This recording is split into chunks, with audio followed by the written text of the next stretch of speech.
Well, we've got another day with the car being in the garage, so we are using that as an excuse to explore that woodland again, to get really into the nitty gritty of that tangle of trees, to find spots, be patient, and just to wait to see what rolls through. I'm probably going to be there all day because I think the car's going to be in the garage all day, if not longer. So it's public transport. I'm at the train station. I'm waiting to get there. So it's going to take us about 30 minutes from here, but once we're there, we'll have a good 6-7 hours to properly slow down and see what we see.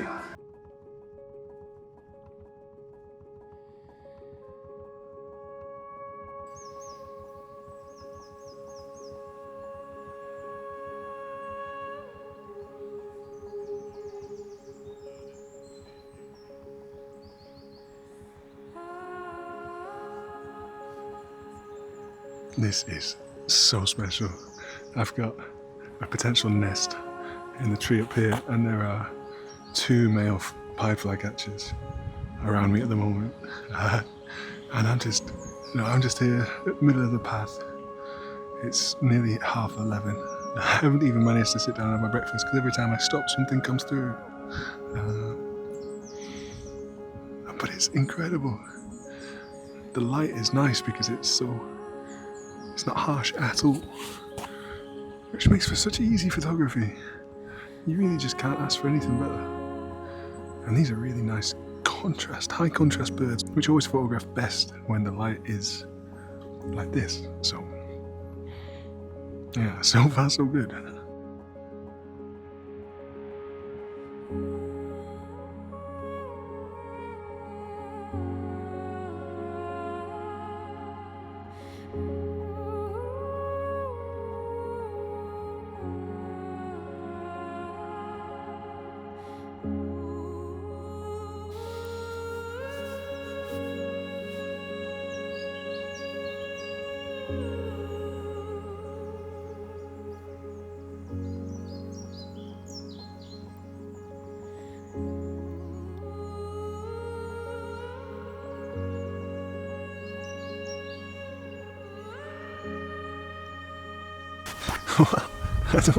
I don't know what to do. I'm having the worst problem in that I don't know where to point the camera. I've got woodpeckers that I film, and then as I'm filming the woodpecker, a pied flycatcher lands super close. As I'm filming the pied flycatcher, a mouse runs through the undergrowth. As I'm filming a mouse, a stoat runs past. As I'm filming all this, a buzzard flies over. Wrens calling, blue tits screaming. Where do you point the camera?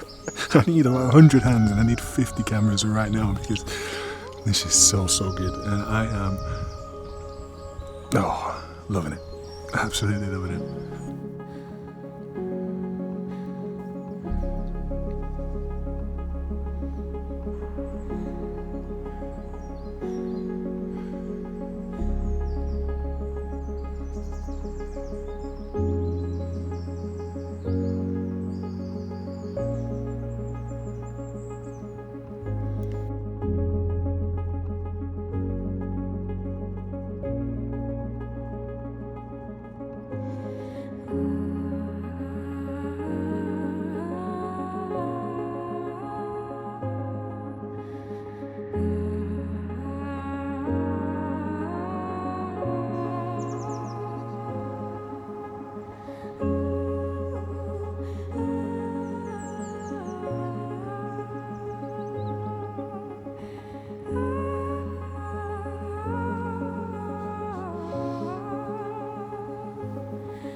Well, that was quite the day. That wood is special. And the car is fixed, and as I've driven back, the light has stayed good. So I'm stealing an extra hour with these tree creepers because I've not seen them super active when the light's been good recently. And obviously, with them feeding chicks, it's good to spend as much time as I can with them.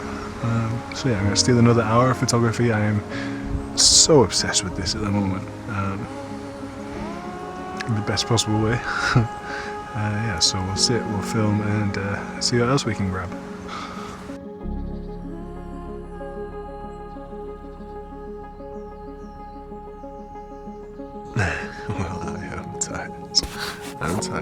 early again with the tree creepers, but we could be in for a bit of a mission today. Sunrise to sunset. If you don't know, I work in a cafe as a barista. I've got a shift 9:30 until 6:30. 6:30 is closed, so that we could speed that up and get that out a bit earlier. But then, last night I got a message that someone saw the bar now feeding twice within 20 minutes, and that is a good sign. So I didn't go up because I thought it was too windy. I was enjoying these guys, so that's fine. But if they start feeding properly, we could be on for something here. So, depending how we feel, depending what the weather's saying, I might sit here now, the sun's not even up yet, go to work at 9:30, finish work at 6:30, sprint up to the barn, get up to the barn for like 7:15, and then wait till sunset, and then walk home, get home for night. Maybe. We'll see how you feel. Don't hold me to it. I'm so tired. I haven't even had a sip of coffee yet. I'm filming this before I sip my coffee. You lucky people. Yeah. We'll see how that goes today.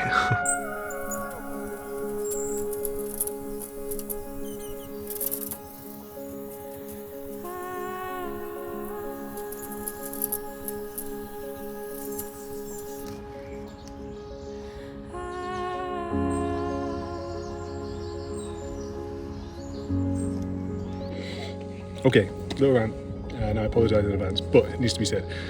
Recently, last night, there was another moorland fire neighbouring a spot that is very special to me, a spot where I spent thousands of hours behind stone walls watching a pair of animals. And you look on these hills behind me, and you might think, visiting, from an outsider perspective, heather, scrubland, a little bit barren, but kind of cool. That's what you see.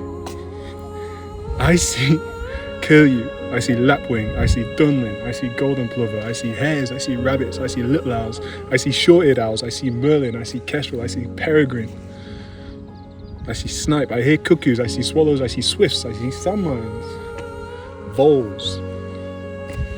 There is so much life out there that we simply don't see, unless you spend, like me, a potentially weird amount of time within it.